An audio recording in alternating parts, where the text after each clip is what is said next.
문제풀이 두 번째, 흥분전도와 흥분 전달에 대해서 알아보도록 하겠습니다.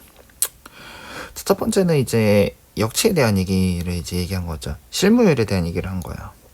자, 기본적으로 이제 자극이 들어오면요, 이제 자극이 여기 이렇게 들어오죠.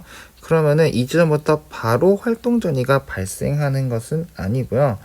이 수용기 막이라고 되어 있는 거 있죠. 이쪽이 이제 가지돌기 말단이라고 보시면 될 것 같은데, 여기서는 나트륨 통로, 전압변성 나트륨 통로가 밀집되어 있지 않기 때문에 활동 전이가 발생하진 않습니다. 활동 전이가 발생하기 시작하는 곳은 축삭이 시작되는 부분이 있어요. 축삭 시작되는 부분에 바로 뭐가 있냐면은 축삭 둔덕이라고 하는 곳이 있는데, 이쪽이 이제 축삭의 시작점이고요. 이쪽부터 이제 활동 전이가 발생을 하기 시작합니다. 왜냐면은 축삭 둔덕부터 이제 전압변성 나트륨 통로가 밀집되기 때문이에요. 이건 참고 삼아 알아두시면 되고요. 자, 어쨌든 이 수용기 막에서는 활동 전이는 일어나지 않지만은 이온의 유입과 유출로 인해서 막전이의 변화, 즉 탈분극과 과분극이 일어날 수 있습니다.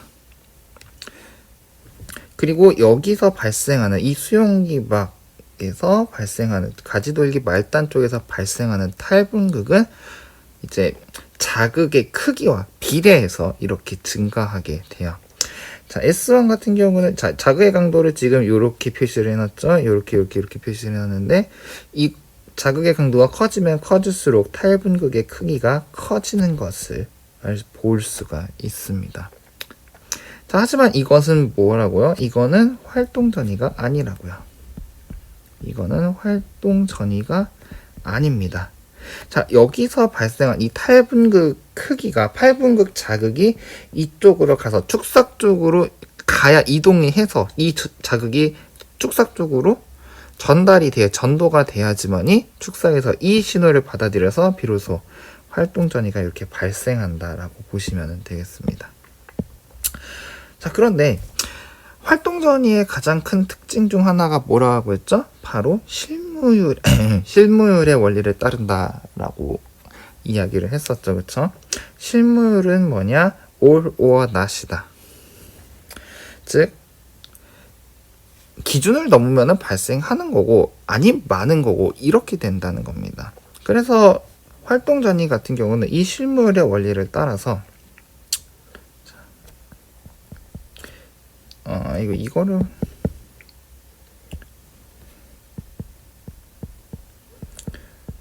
활동 전이라고 하는 거는 크기는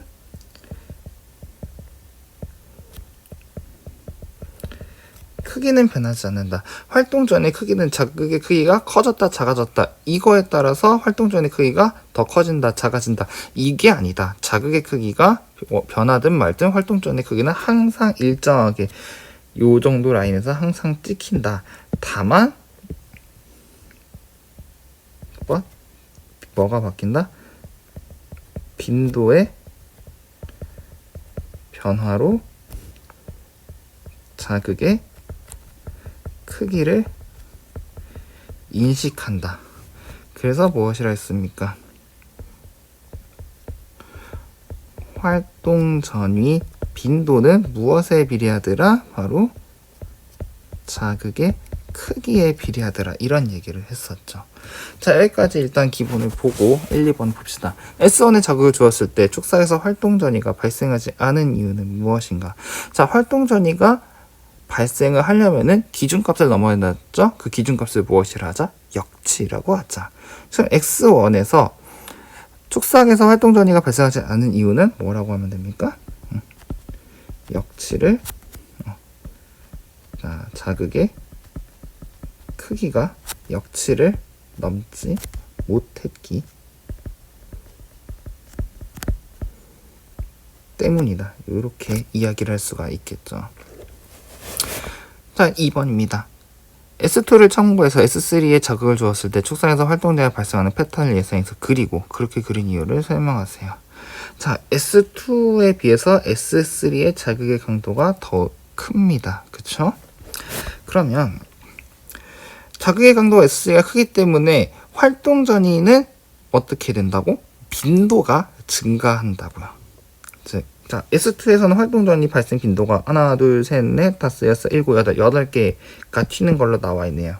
자, 그렇다면은 여기서 S3에서는 활동 전이가 발생을 할 때, 자, 크기는 어떻다? 크기는, 자, 여기 이제 여기 기준 라인 한다면, 크기는 똑같다.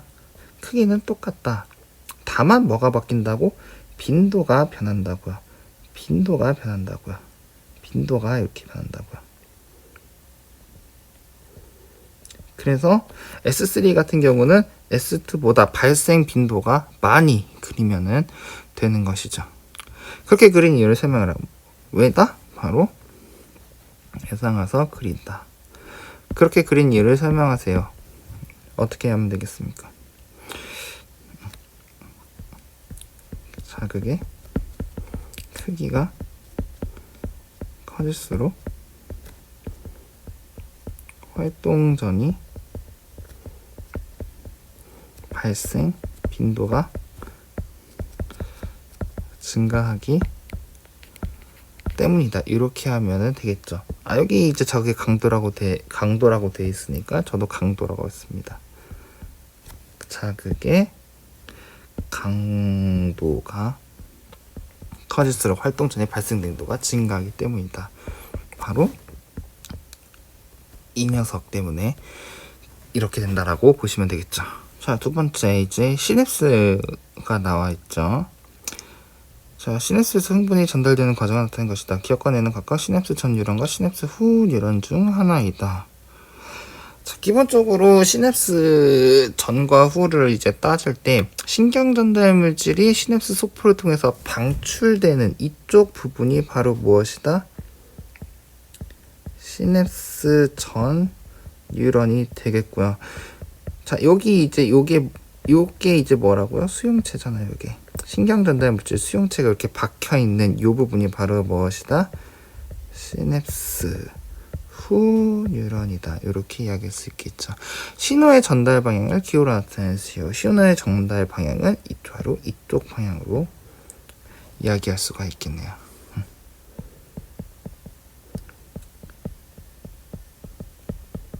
신호 전달 방향은 이렇게 시냅스 전에서 시냅스 후로 간다. 이렇게 볼 수가 있겠죠.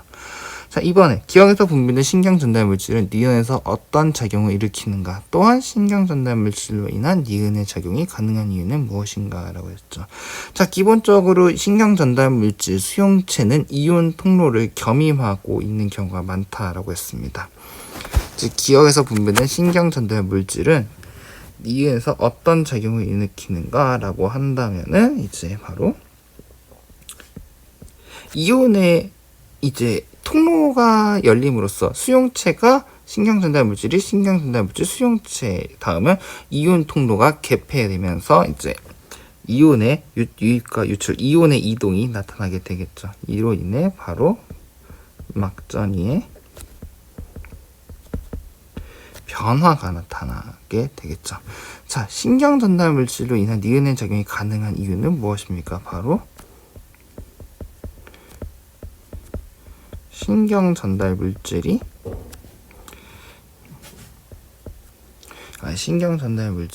이온 통로를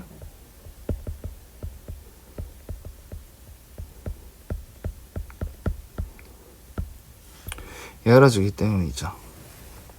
또는 이제 신경 전달 물질 자체가 이온 통로를 신경 전달 물질이란다. 신경 전달 물질 수용체가 이온 통로를 겸임하고 있기 때문이죠. 신경 전달 물질 수용체가 이온 통로를 겸임한다. 이렇게라고요. 물론 신경 전달 물질 수용체가 사실 엄밀히 얘기하면 이온 통로를 겸임하고 있는 어떤 리간드 의존성 수용체 이런 형태도 있지만은 수용체 따로 이온 통로 따로 이렇게 존재하는 경우도 있어요. 근데 어쨌든 신경 전달 물질 수용체에 신경 전달 물질이 닿으면은 어쨌든 그와 연계된 이온 통로는 열리게 되어 있습니다. 그로 인해 막전이의 변화를 일으켜야지 비로소 자극이 전달이 되든 안 되든 어쨌든 그런 것들 자극 전달이 이루어질 수 있기 때문이죠. 신경 전달 물질이 이온 통로를 열어준다. 이온 통로를 열어주기 때문에 이온의 이동이 일어난다. 이온의 이동으로 인해서 바로 뭐가 일어난다? 막전이의 변화가 일어난다. 막전이의 변화가 일어남으로써 이제 흥분성 시냅스, 흥분성 신경 전달 물질 같은 경우는 이제 탈분극을 일으켜서 활동 전이가 전도되게 해주는 거고, 만약에 억제성 신경 전달 물질로 인해서 이온의 이동으로 인해 과분극이 발생을 한다면 이제 신호 전달이 끊기게 되는 이런 식의 이제 흥분 전달 패턴이 이루어지게 되는 것이죠. 자, 다음 세 번째 문제입니다. 그림 가는 신경 A씨를 나는 가의 P지점 역지사의 자극을 동시에 1회씩 준 후 Q지점에서의 막전이 변화를 나타낸 것이다. 나의 1, 2, 3은 각각 A씨의 막전이 변하지 않아있다. T1과 T2는 1, 2, 3에서 같은 시점을 나타낸다 라고 되어 있습니다.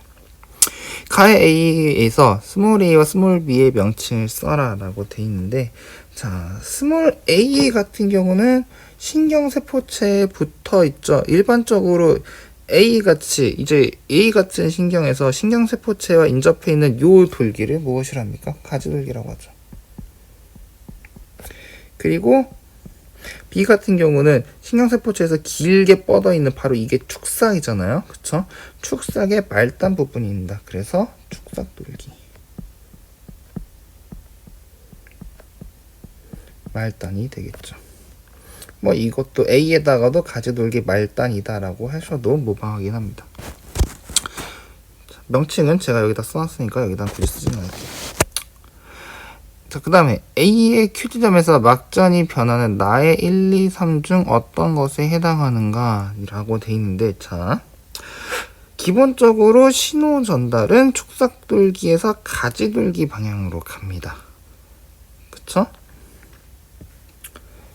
축삭돌기의 정의는 신호를 보내는 곳이고요. 가지돌기는 신호를 받는 부분입니다. 애초에 정의 자체가 그래요.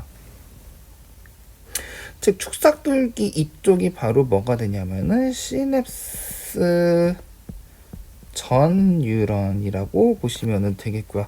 가지돌기가 붙어있는 이쪽이 바로 시냅스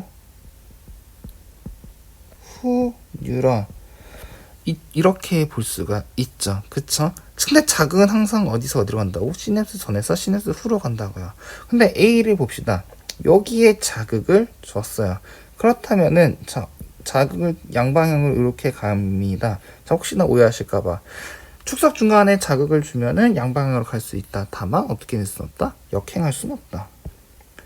기억하고 계시죠? 신호가 이렇게 거꾸로 가지는 못한다. 이거 기억하고 계시죠? 자, 어쨌든 자극이 갑니다. 이쪽으로 가요. 문제는 이제 여기서가 문제인데, 항상 자극은 어디서 어디로 간다고? 시냅스 전에서 시냅스 후로 간다고요. 자, 그 이유는 뭐다? 신경 전달 물질 수용체가 어디에만 존재한다? 시냅스 후 뉴런에만 존재하기 때문입니다. 시냅스 후 뉴런에 바로 뭐가 있다? 신경 전달 물질 수용체가 존재한다.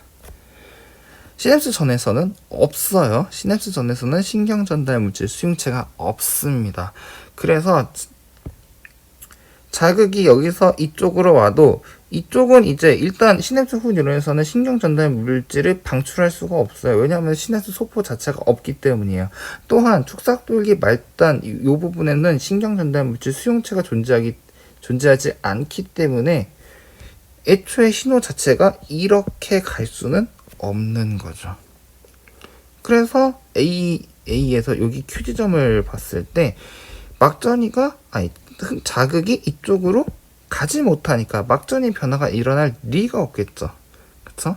그래서 A의 Q지점에서 막전이 변하는 나의 1, 2, 3 중 어떤 것에 해당하는가 라고 한다면은 바로 3번 패턴에 해당할 거고요. 이로써 알 수 있는 시냅스를 통한 신호 전달의 특징은 무엇이다? 자, 자극의 전달은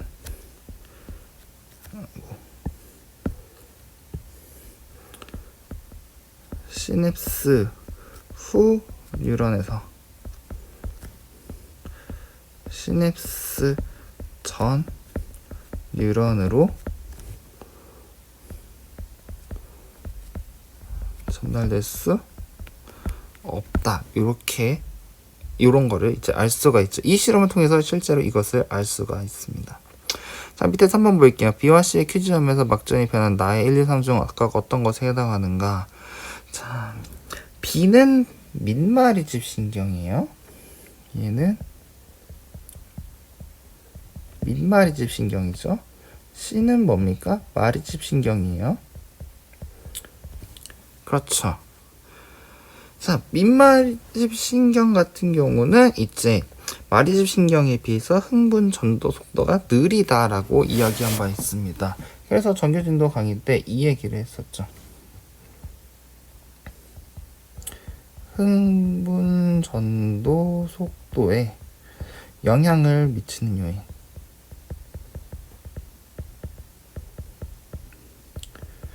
첫 번째가 바로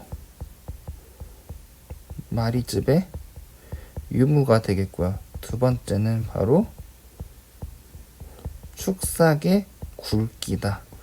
뭐 다른 얘기에서는 뭐 직경이라고도 이야기할 수가 있겠네요. 어쨌든 이런 것들이 흥분 전도 속도에 영향을 미치는 요인이 두 가지가 되겠는데, 마리집이 있으면은 흥분 전도 속도가 빠르다라고 했습니다. 자, 봅시다. B와 C를 봤을 때 1보다 2에서 활동 전이가 뒤에서 나타났을 즉 뒤에 나타났다는 얘기, 즉 늦게 일어났다라는 걸 이야기를 합니다. 그래서 B 같은 경우는 민마리집 신경이기 때문에 상대적으로 마리집 신경에 비해서 이제 신호가 늦게 갈 수밖에 없다. 그래서 B 같은 경우는 2에 해당하고 C 같은 경우는 1에 해당한다. 이렇게 될 수 있고요. 이로써 알 수 있는 것은 무엇인가? 바로 이제 마리집 신경이 민마리집 신경에 비해 전도 속도가 빠르다. 이렇게 이야기를 할 수 있겠죠. 마리집 신경 같은 경우는 마리집이 있어서 도약 전도를 할 수밖에 없다. 도약 전도가 일어나기 때문에 전도 속도가 더욱 빠르다. 이렇게 정규진도 강의에서 이야기한 바 있습니다. 그림과는 어떤 이론에서 구조점 A와 B를 나는 이 이론에서 역진할 자극을 준 후 A에서 이온 기억관이의 막투가 변화를 나타낸 것이다. 기억관이는 각각 나트륨과 칼륨 중 하나이다. 자, 일단 1번부터 볼게요. 나와 같은 막투가도 변화는 B에서도 나타날 수 있는지 써라라고 돼 있죠. 자, 기본적으로 B는 막 이제 마리집으로 둘러싸여 있는 부분입니다. A는 이제 마리집으로 둘러싸여 있지 않은 부분이죠. 마리집 신경에서 이렇게 마리집으로 둘러싸여 있지 않은 이 부분을 무엇이라 하자? 바로 랑비의 결절이라고 하자. 자, 근데 B 같은 경우는 이제 마리집으로 말려 있어요. 자, B 같은 경우는 마리집으로 말려 있으니까 이 부분은 이제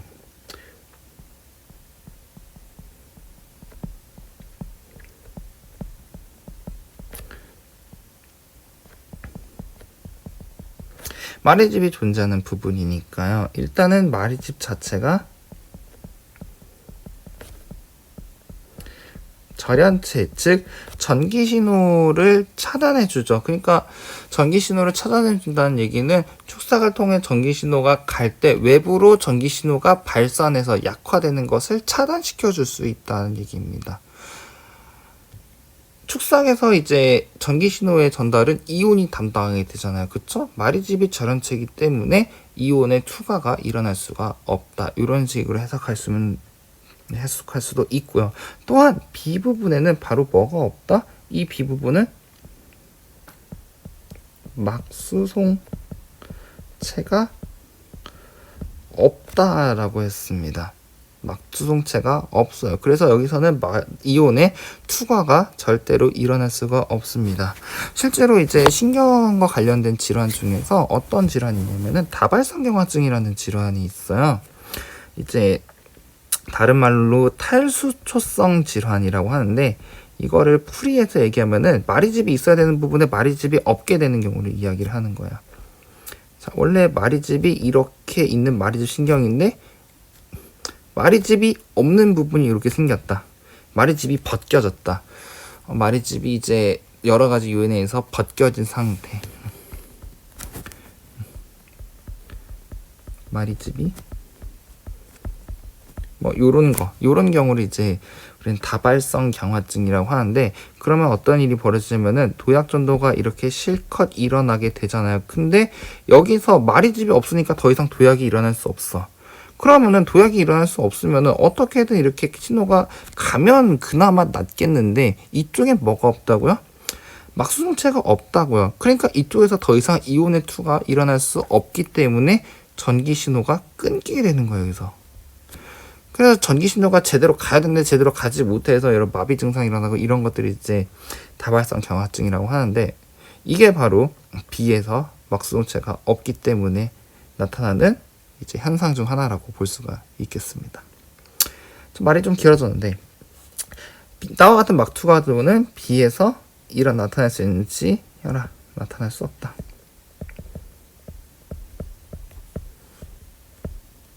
이유를 두 가지 설명해라. 그 이유는 여기 두 가지 제가 이렇게 해놨습니다. 자, 그 다음에 2번에 기억과 이유는 각각 어떤 이유로 나타내는가 판단 근거를 설명해라. 자, 사실 이거는 뭐 그냥 가봅시다. 기억과 이유는 각각 어떤 이유로 나타내는가. 기억은 나트륨입니다. 이유는 칼륨입니다.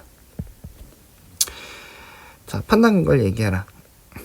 자, 기본적으로 자극을 가면 자극이 딱 주어져서 활동 전이가 발생한다고 했을 때 탈분극 다음에 재분극이 나타나는 이런 패턴을 그리잖아요. 탈분극은 누구 때문에? 나트륨 때문에. 재분극은 누구 때문에? 칼륨 때문에. 즉 활동전이 발생 시 나트륨이 먼저 유입되어 활동 전이를 또는 탈분극을 키기 때문이다. 뭐 요렇게 정리할 수가 있겠네요. 나트륨이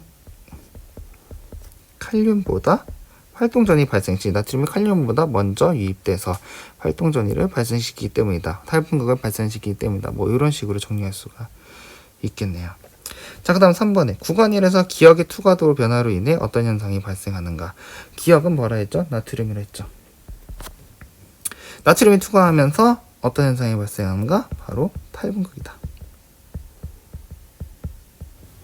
자, 니은 뭐라고요? 칼륨이다. 칼륨이 투과된다. 칼륨이 투과된다는 얘기는 칼륨이 외부로 유출된다는 이야기죠. 그로 인해서 뭐가 나타난다. 니은의 투과도 변화로 어떤 현상이 발생하는가? 바로 재분극이 발생한다. 이렇게 볼 수 있겠네요. 자, 그래서 1, 2, 3번을 다 봤는데 그래프를 좀 더 자세히 보고 갈게요. 바로 요 그래프. 요거 시험에 굉장히 잘 나오는 그래프 중 하나고요. 그리고 요 그래프를 활동전이랑 연계시켜서 생각하면은 굉장히 이제 해석이나 어떤 그런 것들이 편해지는 경향이 있어요. 자, 여기 기억의 막투가 니은 막투가도 뭐 축을 하나 더 세워볼게요. 제가 그냥 가상의 축을 하나 더 세워보겠습니다. 바로 막전이. 그래서 여기가 마이너스 70mV라고 하고 여기가 플러스 35mV라고 해봅시다. 즉 이 나트륨과 칼륨의 막투과도 그래프와 활동전이 그래프를 겹쳐서 그려볼 건데요. 이거를 이렇게 생각하시면 편합니다. 자, 그냥 가장 기본적인 상태일 때는 마이너스 70mV, 즉 나트륨도 칼륨도 전압운송 통로가 모두 닫혀있는 상태일 텐데 나트륨의 투과도가 증가했어요. 그쵸? 자, 자극을 받았을 때 나트륨의 투과도가 증가한다. 나트륨의 투과도가 증가하면서 이온이 나트륨이 외부에서 내부로 유입된다. 그러면서 뭐가 발생한다고? 탈분극, 활동전이가 발생한다고요. 자, 이렇게. 나트륨의 투과가 증가하면 증가할수록 그 막전이도 쭉 상승하게 될 겁니다. 자, 이제 나트륨의 투과도가 이제 꺾입니다. 이 얘기는 뭐냐? 통로가 이제 닫혔다라는 얘기겠죠. 통로가 닫혔습니다. 근데 이때 칼륨 통로가 이제 투과도가 증가했다는 얘기가 이제 칼륨 통로가 이제 열려 있다는 얘기겠죠. 칼륨 통로가 열려 있음으로써 활동전이 최고점을 도달했을 때 칼륨이 유출되니까. 그래서 쭉 떨어진다. 쭉 떨어진다. 이렇게 쭉 떨어졌어요. 자, 그래서 휴지전이까지 도달했습니다. 원래 휴지전이까지 돌아왔는데 칼륨의 투과도가 아직 높아져 있는 상태네. 칼륨의 유출이 계속 일어나고 있네. 그래서 뭐가 발생한다고? 확전이가 더 떨어진다고. 과분극이 발생을 하는 거죠. 이제 칼륨의 투과도가 이제 완전하게 이제 평상시로 돌아왔을 때 휴지전이로 복귀해서 다시 이런 패턴을 그리는 이런 그래프가 완성이 됩니다. 그래서 이 투과도 그래프와 활동전이 그래프를 겹쳐 보면은 바로 이렇게 파란색의 형태로 이렇게 해석을 할 수가 있어요. 요거를 여러분들이 잘 기억해 두시면은 나중에 분명히 유용하게 써먹을 수 있을 겁니다. 볼게요. 가는 시냅스로 연결된 두 뉴런은 나는 1, 2, 3의 조건일 때 리을의 막자리 변화를 나타낸 것이다. 라고 돼 있죠. 자, 1번 조건을 먼저 보겠습니다. 기억에 자극 A와 B를 순차적으로 준다라고 했죠. 일단 여기서 알려주는 거는 이거예요. 자, 기억에서 자극을 줬어요. 측정 위치는 리을입니다. 여기서 측정을 했어요. A를 주고 자극 B를 이렇게 줬는데, 자, 활동전이가 딱 하나만 나왔어요. 이렇게 활동전이가 딱 하나만 나왔죠. 그렇다는 얘기는 자극을 2번 줬는데 활동전이가 한 번밖에 안 나왔다라고 한다면 분명히 A와 B 중에서 어느 하나는 자극이 못 갔다. 자극이 시냅스를 건너지 못했다라는 이야기가 되겠죠. 애초에 자극이 시냅스를 건너지 못하려면은 이쪽 부분에서 애초에 활동전이가 발생하지 않았을 것이고, 그렇다는 얘기는 애초에 A와 B 둘 중 하나는 역치를 넘지 못하는 자극이다. 이런 해석이 가능하겠죠. 그죠? 자, 근데 보면은 자, 아무 A와 B를 순차적으로 줬는데 B 다음에 활동전이가 나타났어요. 그럼 당연히 어떤 생각을 하겠습니까? 이 활동전이는 누구 때문에 나타났냐? 이 활동전이 누구 때문에? B 때문에. B 때문에 나타났다라고 보는 게 합당한 추론이지 않겠습니까? 그쵸? 우리가 뭐 자극을 느낄 때, 물론 어떤 실제로 자극이 들어왔을 때 우리가 그거를 자극을 느낄 때까지는 어느 정도 딜레이가 생기긴 합니다만, 그 딜레이가 뭐 긴 게 아니잖아요. 딱 건드리고서 뭐 조금 있다, 이런 것도 아니고요. 물론 딜레이가 있다 하지만은 우리는 느끼는 순간, 뭐 터치가 들어온, 자극이 들어온 순간 거의 바로 알아챕니다. 그래서 A가, 이 자극이 A 때문에 발생한 거라고 하는 거는 아무래도 좀 납득할 만한 설명이 되기가 힘들겠죠. 그죠? 자, 1번 볼게요. 자극 A를 단독으로 주었을 때 리을에서 활동전이가 발생한지 여부를 쓰자. 자, 활동전이가 발생하지가 않는다.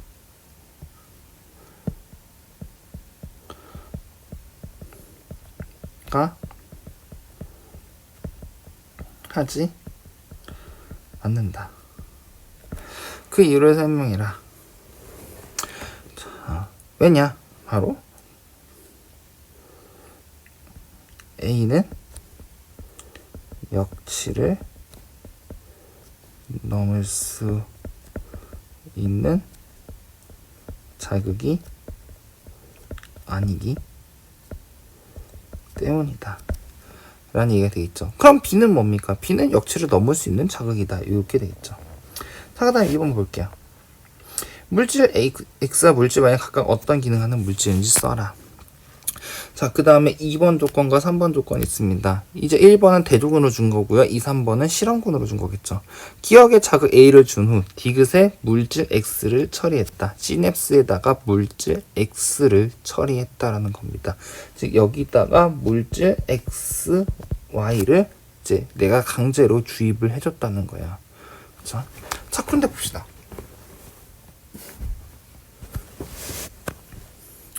A는 뭐라고요?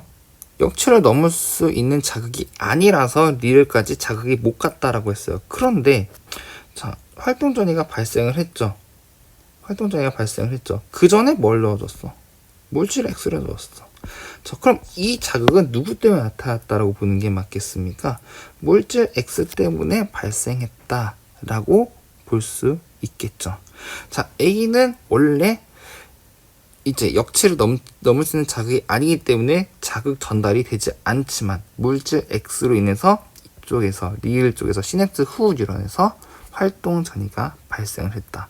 그럼 물질 X는 어떤 물질이냐? 분명히 시냅스에 넣어줬기 때문에 X랑 Y는 시냅스에서 작용하는 신경 전달 물질일 겁니다. 그런데 X는 시냅스 후 뉴런에서 탈분극, 즉 활동 전이를 일으킬 수 있는 물질이기 때문에 물질 X를 무엇이라 하면 되느냐? 바로 흥분성 신경 전달 물질이다.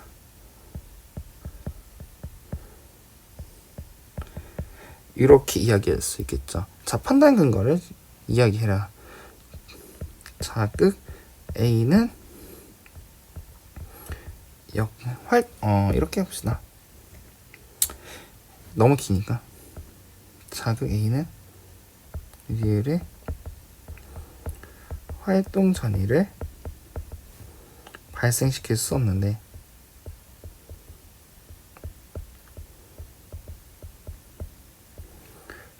물질 X로 인해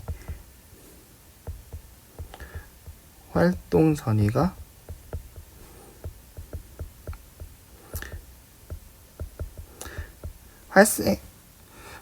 활동 전이가 발생했기 때문에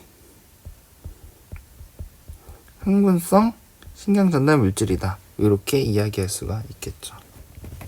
자, 그 다음에 Y를 봅시다. 3번의 실험 조건을 보자고요. B는 원래 어떤 자극이죠? 활동 전이를 발생시킬 수 있는, 즉 역치 이상의 자극이에요. 그래서 리을에서도 활동 전이를 발생시킬 수가 있는 것이었고요. 그런데 B는 원래 시냅스 후 뉴런에서 활동 전이를 발생시킬 수 있는데 얘가 어떻게 됐어? 꺾였어. 갑자기 훅 내려갔어. 역치를 넘지 못하는 자극이 된 거란 말이야. 그럼 이게 누구 때문이라고 봐야 돼? 바로 물질 Y 때문에 이렇게 됐다고 보는 게 합당한 추론이겠죠. 그렇죠? 즉 물질 Y는 시냅스 후 뉴런에서 무엇을 일으켰어? 과분극을 일으켰어요. 과분극을 일으켜서 전달되어야만 하는 자극을 전달되지 못하게 막은 것이죠. 즉 물질 Y는 무엇이냐? 물질 Y 같은 경우는 시냅스에 처리해서 시냅스 후 뉴런에 영향을 주었기 때문에 이 녀석도 신경 전달 물질인데 시냅스 후 뉴런에서 뭐를 발생시켰다? 과분극을 발생시켰다. 그래서 이 녀석은 억제성 신경 전달 물질이다.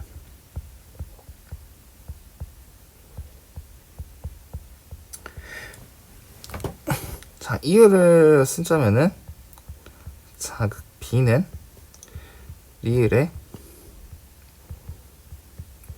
활동 전위를 발생시킬 수 있는데, 즉 자극 전달이 이루어질 수 있지만 물질 Y로 인해 활동 전위가 어떻게 됐다? 억제되었기 때문에 억제성 신경 전달 물질이다. 이렇게 이제 근거를 작성하실 수가 있겠죠. 자, 여기까지 해가지고 이제 6강 흥분 전도와 흥분 전달에 대해서도 이제 한번 쫙 정리를 해봤습니다. 여러분들 보느라 고생하셨습니다.